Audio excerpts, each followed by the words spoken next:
Bienvenue à toutes et à tous dans Kana en aparté. C'est parti pour une nouvelle émission du podcast audio lancé par l'un des éditeurs historiques du manga en France, les éditions Kana. On se retrouve ici chaque semaine pour parler de manga dans deux types d'émissions, soit pour une demi-heure d'analyse et de discussion, ou soit pour une version longue, des entretiens, soit environ une dizaine de minutes d'aparté. C'est en alternance, un coup l'un et un coup l'autre, mais c'est toutes les semaines. Pensez surtout en tout cas à activer les notifications et à mettre une petite note, un commentaire ou à partager autour de vous ce podcast. Aujourd'hui, nous allons en Angleterre pour parler d'une série qui bénéficie d'un spin-off en ce mois d'octobre 2024. J'ai nommé Moriarty the Patriot. Et moi j'ai envie de te dire, enquêteurs de tous les pays, unissez-vous. Alors c'est parti pour une émission pleine d'enquêtes et de mystères. Je suis Maxime Bender et je vous invite à poursuivre cette écoute avec Mathieu Adman, Antonin Lacombe et Julie. Si tu dis un génie du mal, tu peux pas juste te contenter de faire le mal. Que les auteurs ont mixé avec plein de choses. Ce sont des thématiques un peu intemporelles, donc forcément tout ce qui est inégalité, lutte des classes, désinformation, c'est des choses qui peuvent faire écho en fait à maintenant. Pour nous éclairer, aujourd'hui nous avons le Sherlock ou le Watson des éditions Kana, Mathieu Adman, chef de produit aux éditions Kana. Salut Mathieu. Salut tout le monde, à choisir. T'as plus fait des études de médecine ou un BTS Rubik's Cube? J'ai tenté le Rubik's Cube, ça n'a pas été probant, j'ai jamais tenté l'opération, donc faut que j'essaye si quelqu'un est volontaire. Donc Watson plutôt, alors ça marche. Également avec nous, celle qui a dévoré Moriarty en long, en large et en travers, Julie du podcast La 5e de Couve. Salut Julie. Salut tout le monde. Et enfin celui qui est tellement fan de l'Angleterre depuis qu'il a lu Black Butler qu'il voulait absolument participer à cette émission, Antonin Lacombe, journaliste pour les magazines Japan Live ou Japan Max. Salut Antonin. Salut à tous et petite pensée à ma grand-mère qui est britannique. N'est-ce pas? Voilà. N'est-il pas? Big up tout de suite à la grand-mère. Avant de commencer, est-ce que Moriarty the Patriot, ça devient chez Kana doucement mais sûrement un pilier du catalogue ou est-ce que c'est encore un peu trop jeune? Clairement, pilier du catalogue, le mot est un peu fort, mais par contre, sur les dernières nouveautés qu'on a lancées sur les dernières années, c'est celle qui marche très bien, qui a un public en fait très fidèle, un peu à la manière de Black Butler, alors avant que le rythme de Black Butler devienne un peu plus compliqué, mais vraiment Moriarty s'est lancé, ça marche, un super middle, donc c'est pour ça qu'on n'a pas hésité à publier Moriarty the Remain. Et pour l'anecdote, à l'époque, quand c'était publié au Japon et pas encore licencié en France, le directeur des droits étrangers chez Shueisha, donc on était sur la période Promise Neverland, prédisait donc un énorme succès pour Promise Neverland évidemment et pour Moriarty parce qu'il voyait le potentiel à l'international, notamment parce que ça se passe pas au Japon. Il vous l'a vendu, il est fort. Il est fort. Passons tout de suite au résumé de Moriarty pour ceux qui ne connaissent pas encore cette série. Nous sommes en Angleterre, dans la seconde moitié du 19e siècle, et c'est là que deux orphelins sont recueillis par la famille Moriarty, non sans quelques heurts, et cela à la demande du fils héritier, le jeune Albert. En effet, il partage un idéal avec ses deux garçons. Cet idéal, c'est renverser la société britannique inégalitaire dans laquelle prime toujours la classe sociale. Venant donc d'une bonne famille, il leur offre ainsi de partager sa réputation et petit à petit, ils pourront mettre leur projet en place. Ellipse, on arrive ainsi 13 ans plus tard et les frères Moriarty sont devenus des consultants du crime. Ils proposent leurs services à tous ceux qui le demandent, victimes d'injustice, vengeance, etc. Et leur cible, ce sont quasiment toujours ces riches qui font souffrir les autres. Est-ce qu'avec Moriarty, on est déjà dans la revisite du mythe de Sherlock Holmes ?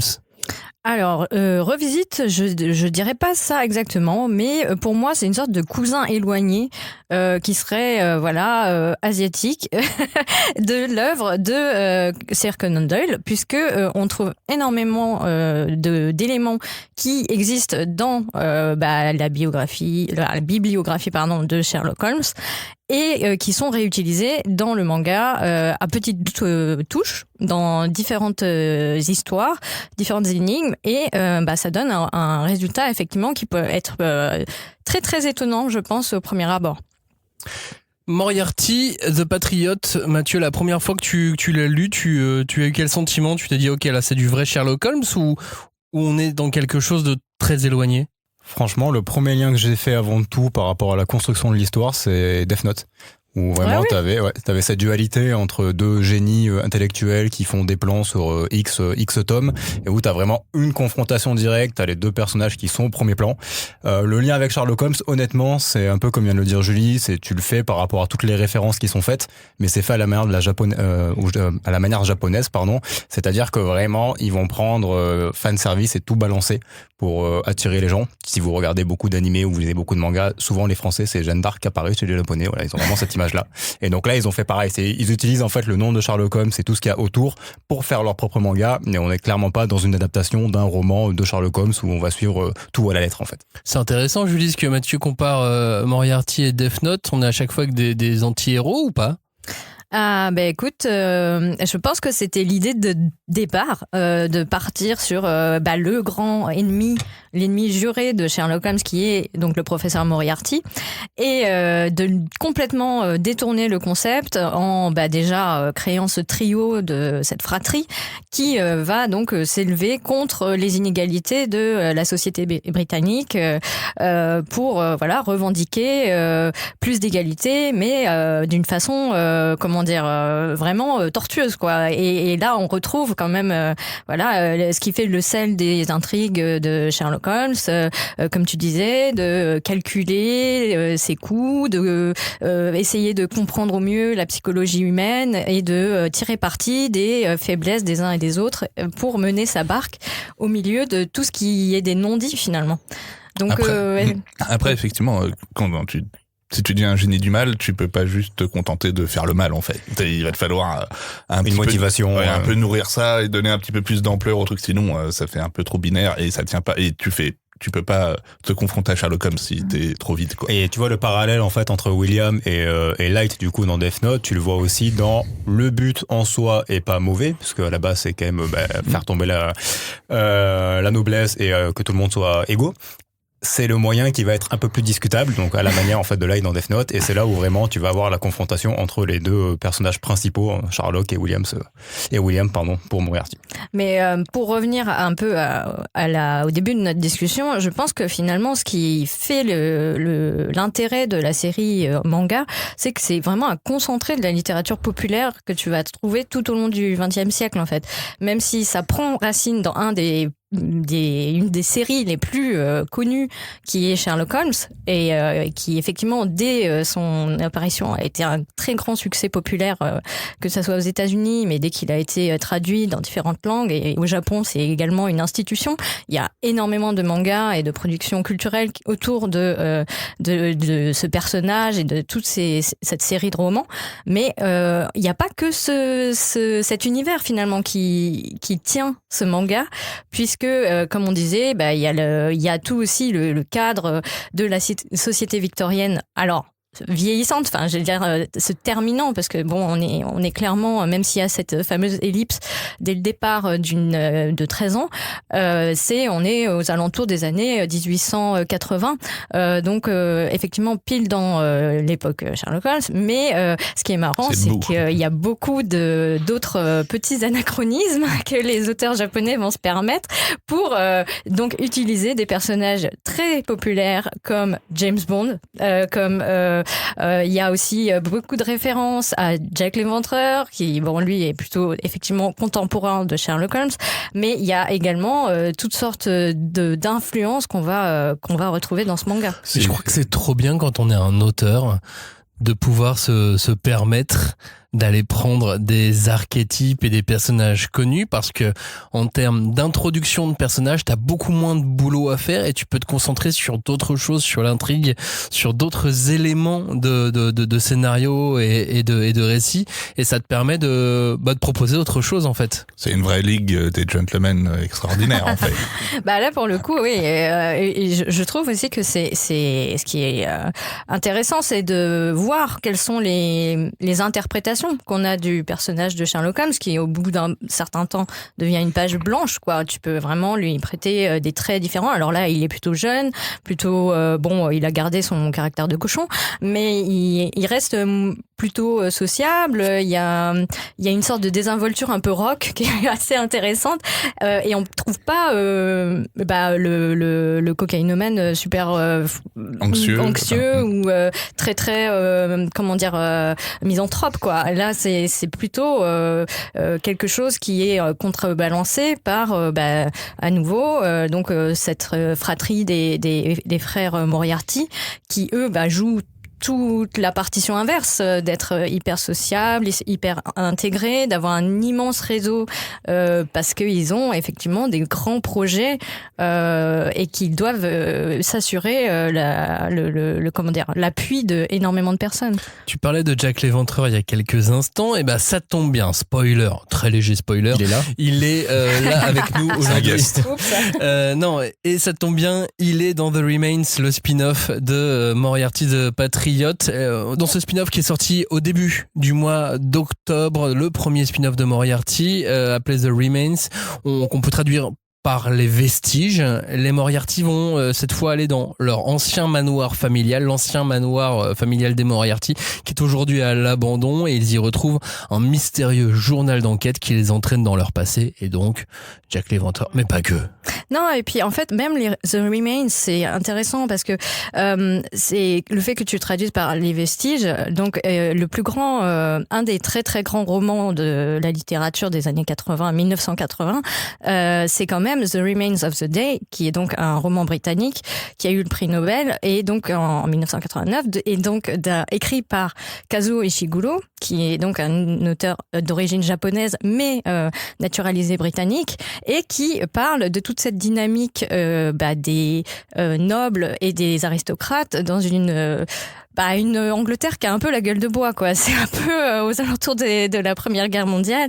Et donc, à nouveau, moi, je vois dans Moriarty the Patriot énormément de références littéraires qui sont quand même plus ou moins cachées, plus ou moins assumées, mais qui font une espèce de tricotage comme ça entre les différents personnages et différentes inspirations. Je vais faire mon chauvin, mais du coup, est-ce que tu as vu des références littéraires francophones ?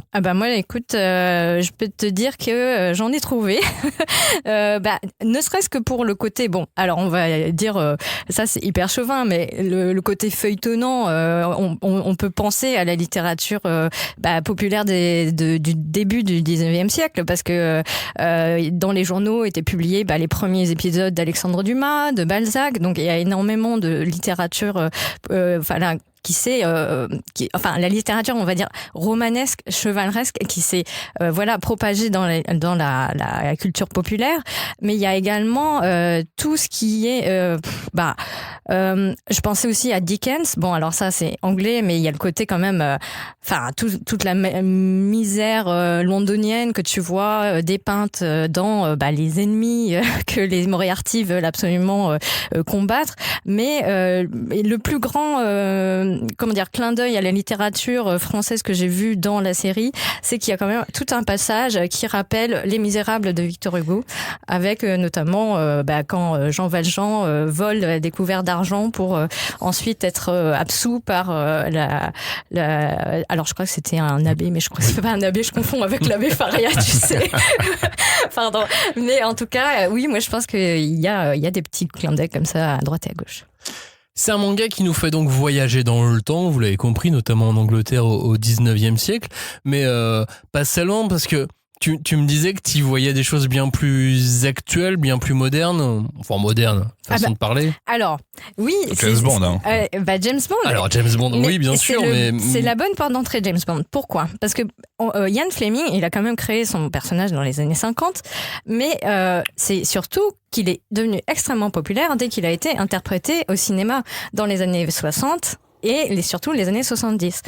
Or, moi, je trouve que ce qui fait que la mayonnaise de ce manga prend bien, c'est qu'il y a ce vivier incroyable des histoires du 19e siècle que les auteurs ont mixé avec plein de choses propres à la culture populaire des années 1970, hein. Les 70s, les pas def. Bon, mais il y a tout, en tout cas, ce qu'on retrouve beaucoup dans les mangas de cette époque, c'est vraiment, je sais pas, disons.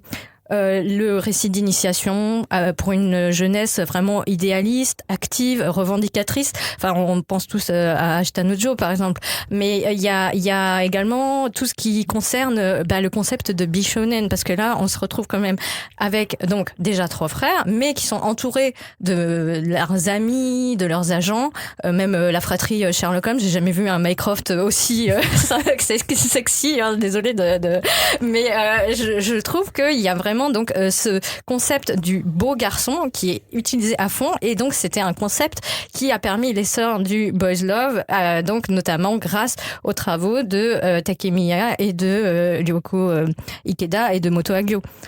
Mathieu, est-ce que toutes ces influences aussi multiples qui viennent de droite, de gauche, du manga, de l'Europe, est-ce que à la lecture, tu as eu ce sentiment de il y en a partout, même si j'ai pas tout, j'ai l'impression qu'il y en a? Non, justement, c'est bien ficelé. Déjà parce que ça arrive souvent arc par arc, donc tu te prends pas tout dans la figure en fait dès le début en te disant ouf, il y a James Bond, il y a Jack l'Éventreur, tout ça. Ça arrive quand même très progressivement et c'est assez. Alors moi personnellement en tout cas, je les ai pas vus venir et je trouve ça assez subtil. C'est-à-dire que la première chose c'est James Bond. Quand James Bond arrive dans le manga, donc assez tôt, tu le vois pas venir, et quand ça arrive, tu te dis pas ah ouais non, ça arrive comme un cheveu sur la soupe. Ça a été plutôt bien travaillé au niveau du scénario et tu te fais ok. D'accord, bon, alors évidemment, non, ce n'est pas la réalité, mais en fait, ils se sont arrangés pour faire ce mix-là qui finalement marche plutôt bien. Et si demain, tu me dis, c'est vraiment passé ça au 19e siècle en Angleterre, je te dis, ok, pas de souci, donc James Bond, c'est ça, et la création du MI6, c'est ça, aucun problème. En même temps, je pense que les auteurs ont juste, pris 10 ans, enfin rajeuni de 10 ans la création du MI6 par exemple. Oui, clairement. Mais c'est pas grave, on va dire. Dans le récit, c'est fluide. Ah oui, exactement. Et si c'est bien monté, tu peux ramener plein de personnages qui sont pas du tout, mais dont les archétypes ont un sens dans l'histoire. Complètement. Après, ça a aussi un sens commercial. Tu vois, typiquement, le fait que ça se passe dans l'univers de Sherlock Holmes, mais que c'est pas une histoire de Sherlock Holmes, c'est aussi parce que nous, dès le début, typiquement chez Kana, on a eu toute la communauté fan de Sherlock Holmes qui s'est jetée sur Moriarty pour découvrir, parce que c'est déjà des fans en fait conquis. Il y avait une nouvelle histoire dans l'univers de Sherlock Holmes, donc les fans sont arrivés et ont commencé la lecture. C'est aussi un moyen bassement commercial en fait de pouvoir attirer les fans et mettre un peu tous les éléments qui parlent à tout le monde dans le même manga, et là ça a l'avantage en plus d'être bien fait. Et puis ce nom, enfin Moriarty, ça reste un des méchants, je fais des guillemets avec mes doigts, les plus classes de l'histoire de l'écriture. Un gros badass quoi, clairement. Et comme le disait Julie, physiquement aussi, du coup, là dans ce manga, parce que justement ils font la blague dans la série où c'est Watson en fait qui va devenir Conan Doyle et donc écrire en live les histoires de Sherlock Holmes, et il précise bien qu'il va rendre dans ses histoires Moriarty vieux, moche et méchant, alors que dans le manga il l'est pas du tout, mais il fallait qu'il fasse peur. Justement, on parle de Sherlock Holmes, de Moriarty. Je vous propose maintenant d'aller en aparté avec un expert en Sherlock Holmes. C'est un manga d'enquête. Thierry Gilibert, vice-président du Cercle Holmésien de Paris, va être avec nous.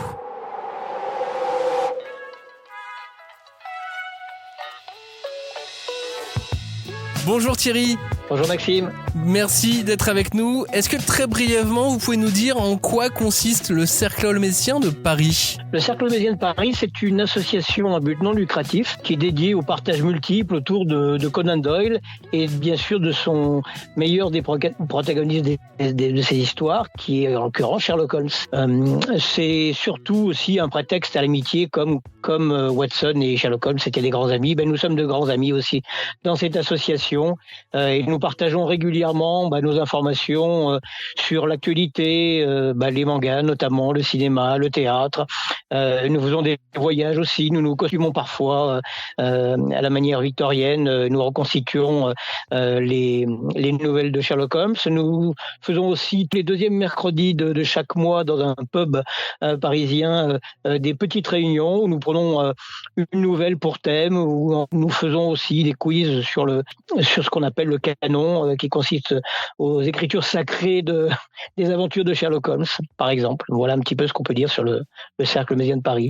Eh bien d'ailleurs, sans chercher à forcément jouer au jeu des différences, est-ce que vous pouvez nous décrire comment est le Moriarty originel inventé par Conan Doyle ?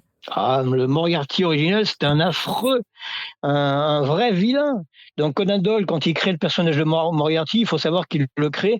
C'est une sorte de diabolus ex machina, c'est-à-dire qu'il est là uniquement pour permettre de tuer Sherlock Holmes, parce que Conan Doyle en a marre de son personnage. Donc sa créature lui échappe, il est trop populaire, ça l'empêche d'écrire des œuvres historiques. Et pour s'en débarrasser, il a l'idée de créer un affreux. Un personnage qui soit à la hauteur du génie de Sherlock Holmes, mais du côté du mal. D'ailleurs, si on prend l'étymologie du nom de Moriarty, Moria en latin, ça veut dire la mort, et Ti, ça veut dire toi, donc littéralement, c'est la mort pour toi, en s'adressant à Sherlock Holmes. Et Moriarty, la façon dont il est physiquement, c'est vraiment un affreux. C'est-à-dire, c'est quelqu'un qui a une allure dégingandée, qui a un grand front, qui a des yeux perçants. Conan Doyle le décrit avec une attitude reptilienne. Il bouge son cou sans arrêt. C'est quelqu'un, c'est vraiment, il le décrit comme le Napoléon du crime. Donc Napoléon pour les Anglais, c'est quand même une référence qui est à la fois géniale et aussi diabolique. Donc c'est un personnage vraiment affreux. Voilà tout ce qu'on peut dire sur ça. C'est quelqu'un aussi qui est décrit de manière aussi arachnéenne, puisqu'on dit qu'il est toujours au centre de sa toile et il est à l'affût de la moindre vibration qui lui permet de s'enrichir et d'être le grand leader de la pègre londonienne. Un grand merci Thierry d'avoir partagé toutes vos connaissances avec autant de passion sur Sherlock Holmes et d'avoir partagé votre regard sur Moriarty avec nous, et on vous retrouve donc au Cercle Holmésien de Paris. Merci beaucoup Thierry. Merci beaucoup. Au revoir.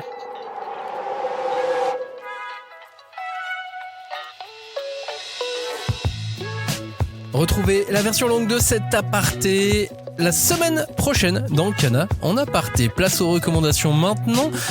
Julie, un lecteur de Moriarty, sur quoi il peut enchaîner lorsqu'il est à jour des 19 tomes et du spin-off? Oh là là, en fait il y a tellement de choix, c'est un peu compliqué puisque comme on disait tout à l'heure, l'univers de Conan Doyle a été énormément utilisé dans la pop culture, mais moi je dirais par exemple hors manga la Ligue des Gentlemen Extraordinaires que Antonin a cité tout à l'heure par exemple. Il est célèbre dans le studio actuellement. Voilà, en BD ou en comics. Mais il y a également, pour les amateurs de manga toujours, Bungo Stray Dogs. Chez Ototo, il y a également des animés autour de de Moriarty notamment, mais on a également chez Kana d'autres séries qui font soit appel au cadre victorien, donc Black Butler. Et si on est plutôt intéressé par l'univers de Conan Doyle, il y a quand même Maitante Conan, le détective Conan, qui offre aussi de belles lectures, de belles heures de lecture. Ouais, c'est clair. Là, on vient de lâcher 20 tomes, on repart sur 103 tomes. Ou Black Butler, il y en a combien 33. 33, voilà. Et n'hésitez pas, moi ça me va, hein. Franchement, foncez en librairie, achetez du Cana. Le vendeur. Moi, sinon, on peut penser à City Hall aussi, ça, de Rémi Guérin et de Guillaume Lapierre, qui est sorti il y a un petit moment maintenant aux éditions Ankama. Parlons maintenant à nouveau de Moriarty. Moriarty le manga, mais Moriarty le personnage, mais Moriarty aussi l'univers. Moriarty la société. Justement, est-ce que avec ce manga, on s'attaque pas à des dilemmes moraux et sociétaux d'aujourd'hui ? Alors, je pense que on va s'éloigner effectivement du côté divertissement que propose le manga, mais comme je disais en première partie, vu le nombre de références littéraires, ce serait étrange que il soit pas non plus influencé par des courants de pensée, des courants, des philosophies finalement. Et on sait quand même que le XXe siècle a été traversé par des idées nouvelles qui ont ensuite donné lieu à des grands bouleversements historiques. Et donc, je trouve que ce qui est particulièrement intéressant dans Moriarty, c'est aussi la question qu'il pose sur le pouvoir de la presse à travers le personnage de Milverton, par exemple, qui est également dans le canon holmésien, mais qui là est vraiment devenu une espèce de réceptacle de toutes nos angoisses concernant la désinformation, la manipulation de la pensée des foules en fait, qui actuellement est aussi un sujet qui est très sensible.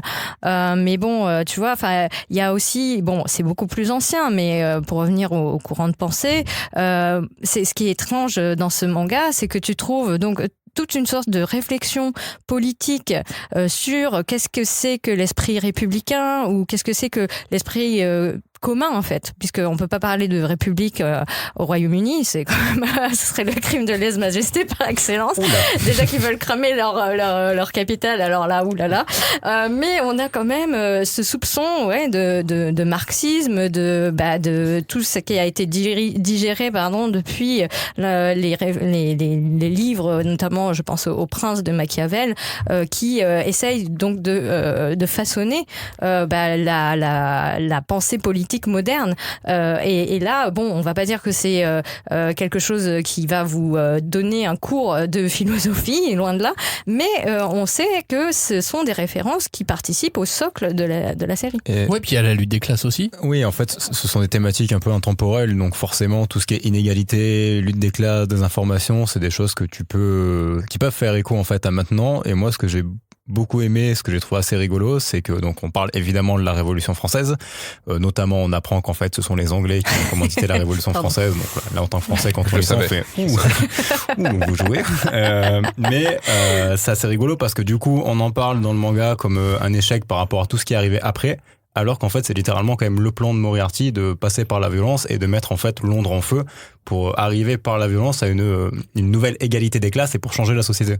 Donc c'est vrai que ça joue en fait sur plusieurs tableaux et sur des thématiques en fait qui forcément maintenant nous parlent toujours. Mais ouais, tu vois des échos avec aujourd'hui. Ah bah clairement, mais vu les thématiques, t'es obligé en fait parce que c'est des thématiques qui, selon mon avis en tout cas, vont toujours faire des échos à toutes les époques. Les inégalités, jamais tu les résoudras quoi qu'il arrive. Donc dans 50 ans, tu liras Moriarty, tu diras ça fait écho aussi à aujourd'hui. Ce qui est intéressant, c'est que les personnages sont tous relativement jeunes, même s'ils sont adultes. Ils ont une vingtaine d'années. Certains, les plus vieux, comme Jack, ils ont vu aussi beaucoup de choses, mais ils ont eu une jeunesse tumultueuse, on va dire.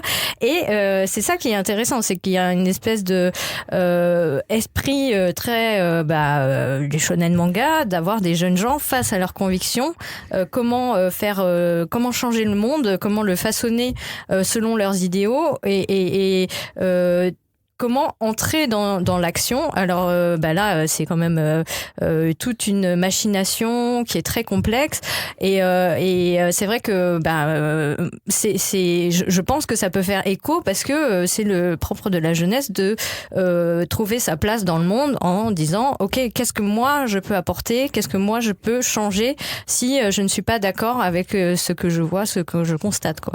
En sachant que tu es sur un héros qui se salit les mains. C'est aussi ça en fait la modernité du coup de ce manga et donc de ce shonen, c'est que là t'es pas sur les héros de shonen d'il y a 20 ans où on est vraiment sur les valeurs, la pureté entre guillemets, on tue personne et c'est le pouvoir de l'amitié, on essaye de tout résoudre par quelconque dialogue ou alors un combat mais à la fin on est amis.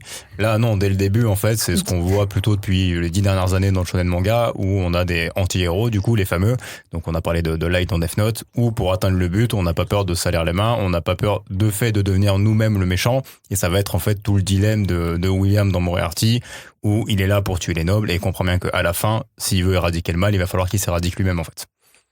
Vous êtes plutôt Albert, Louis ou William? William forcément, mais c'est parce que je parle encore de Death Note, mais forcément c'est celui qui est le plus mis en avant. Clairement, c'est aussi le héros du manga. Il y a quand même une figure christique aussi de William Moriarty qui est incroyable parce que il prend sur lui. Enfin, il y a vraiment tout un chemin de croix. Alors, on n'a pas du tout eu le temps d'évoquer ça, mais moi je suis super surprise aussi de ce point de vue, de ce parti pris d'en faire un ange déchu, quoi, hyper à la fois très pur, mais comme tu disais, qui est obligé vraiment de se jeter dans le sang pour espérer un jour atteindre son but.